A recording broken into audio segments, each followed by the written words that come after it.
నమస్తే very good morning. ఆంధ్రప్రదేశ్లో budget సమావేశాలు నిన్నటి నుంచి ప్రారంభమయ్యాయి. అలాగే ఇటు తెలంగాణ విషయానికి వస్తే రేపు మున్సిపల్ ఎన్నికలకు సంబంధించి కౌంటింగ్ కూడా మొదలు కాబోతుంది. ఆ ఏర్పాట్లలో ఎన్నికల కమిషన్ పూర్తిగా నిమగ్నమై ఉంది. ఎవరి అదృష్టాలు ఎలా ఉండబోతున్నాయి, మున్సిపల్ గ్రౌండ్లో మేము ఏం చేయబోతున్నాం అనే దాని మీద చాలా ఆసక్తిగా తెలంగాణ ప్రజలు, తెలంగాణ నాయకులు ఎదురు చూస్తున్న పరిస్థితి తెలంగాణలో ఉంది.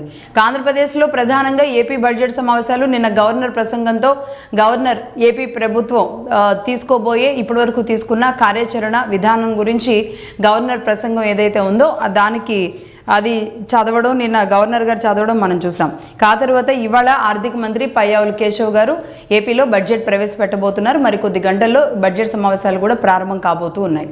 అయితే ఈ నేపథ్యంలో ఆంధ్రప్రదేశ్ ప్రజలకి నిన్న అంటే ఒక అసెంబ్లీ సమావేశాలు మొదలవుతున్నాయి అంటే ఒకప్పుడు అందరూ టీవీలకు అతుక్కుపోయి చూసేవాళ్ళు. ఈరోజు బడ్జెట్ సమావేశాలు కాదు, ఏ సమావేశం అయినా సరే పెద్దగా ఆసక్తి లేకుండా పోయింది. పర్టికులర్గా ఆంధ్రప్రదేశ్లోని అసెంబ్లీ సమావేశాల మీద అయితే అసలు ఎవరు ఆసక్తి కనబరచని పరిస్థితి ఉంది. ఎందుకంటే 2014 నుంచి ఇదే తంతు కొనసాగుతుంది. ఆనాడు కనీసం 14 నుంచి 19 వరకు రెండు పార్టీలు కాస్త కూస్తో కనబడుతూ ఉండేవి.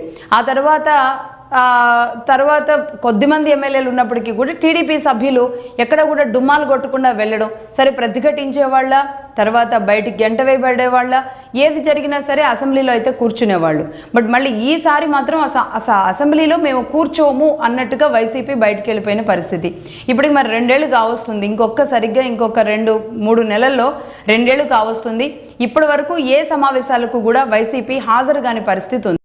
బడ్జెట్ ఇలా వచ్చి అలా ఎందుకు వెళ్లారో అర్థం కాని పరిస్థితి.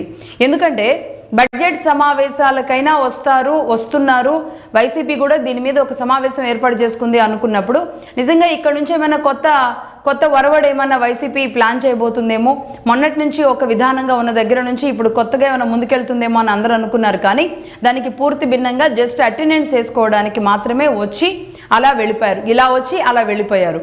అయితే దీని మీద అనేక రకాల సటైరిక్గా అని జరుగుతున్నాయి. అసెంబ్లీలో ఉన్నారు. 11 అనేది ప్రధానంగా సరే ఇటు టీడీపీ కౌంటర్లు వేసుకోవడానికో ఏ విధంగానో ఉపయోగపడుతుంది, అధికార పార్టీకి అవకాశంగా మారుతుంది. మరి ఎందుకు వైసీపీ పదే అధికార పార్టీకి అవకాశం ఇస్తుంది అనేది ఎవరికీ అర్థం కాని ప్రశ్న. ఇక్కడ తెలంగాణలో కూడా అదే. కేసీఆర్ గారు మొన్న జస్ట్ వచ్చి ఆయన కూడా 10 నిమిషాలు అరగంట కూర్చొని సైన్ పెట్టేసి ఆయన కూడా వెళ్ళిపోయారు. లేదంటే అప్పటికి కూడా ఆయన సైన్ పెట్టకపోతే కనుక అది పూర్తిగా అసెంబ్లీ ధిక్కారం కింద వస్తుంది కాబట్టి అది చేశారు. సేమ్ వైసీపీ కూడా అదే విధానాన్ని అనుసరిస్తుంది. అందులో 3 కొత్త ఎమ్మెల్యేలు ఉన్నారు. కనీసం ఆ ఎమ్మెల్యేలకి, వైసీపీ ఎమ్మెల్యేలకి అసెంబ్లీ గోడలు ఎలా ఉంటాయి, అసలు అసెంబ్లీ డిజైన్ ఎలా ఉంటుంది, అసెంబ్లీకి సంబంధించి విధానం ఎలా ఉంటుంది, అసెంబ్లీలో అనుసరించాల్సిన విధానాలు ఎలా ఉంటాయి, ఇప్పటికీ కూడా వాళ్ళకి తెలియని పరిస్థితి ఉంది. మీకు తెలిసినా తెలియకపోయినా మేము ఇంత అంటే అసెంబ్లీ దగ్గరకు వచ్చే వరకు కూడా రాజకీయం చేసేలాంటి దౌర్భాగ్యమైన పరిస్థితులకి పార్టీలు వెళ్ళిపోతే ఇంకా ఆంధ్రప్రదేశ్ బాగుపడదా, ఇక ఆంధ్రప్రదేశ్ ఇలాగే ఉంటుందా, ఏం పాపం చేసింది అసలు ఆంధ్రప్రదేశ్ అనే ఇలాంటి పరిస్థితులు వస్తున్నాయన్నమాట. పక్కనున్న రాష్ట్రాలను చూసైనా సరే నేర్చుకోరా, ఒక్కొక్కరు ఏ విధంగా ముందుకు వెళుతున్నారు. కనీసం కేసీఆర్ గారు రాకపోయినా ఆయన పార్టీ క్యాడర్ అంతా అయినా వచ్చి కూర్చుంటుంది. జగన్మోహన్ రెడ్డి గారు రాకపోయినా ఆ 10 మంది అయినా వచ్చి కూర్చునేలాంటి ఒక బ్రాడ్ మైండ్ నాయకులుగా ఆ స్థానానికి వెళ్ళారు అంటే ఒక బ్రాడ్ మైండ్ ఉండాలి. ఆ బ్రాడ్ మైండ్ లేని పరిస్థితికి ఎందుకు కారణం అవుతుంది అనేది ఎవరికి అర్థం కావట్లేదు. అలాగే మనం ఒక విషయాన్ని 2014 నుంచి 19 వరకు ఆయన అసెంబ్లీలో జగన్మోహన్ రెడ్డి గారు చాలా కోపావేశాలతో, చాలా టెన్షన్గా, చాలా ఆవేశంగా, ప్రశాంతంగా కనబడేవాళ్ళు కాదు. ప్రతిపక్షంలో కూర్చున్నప్పుడు ఎప్పుడు బయటికి వెళ్ళిపోదామా అన్నట్టు ఉండేవాళ్ళు.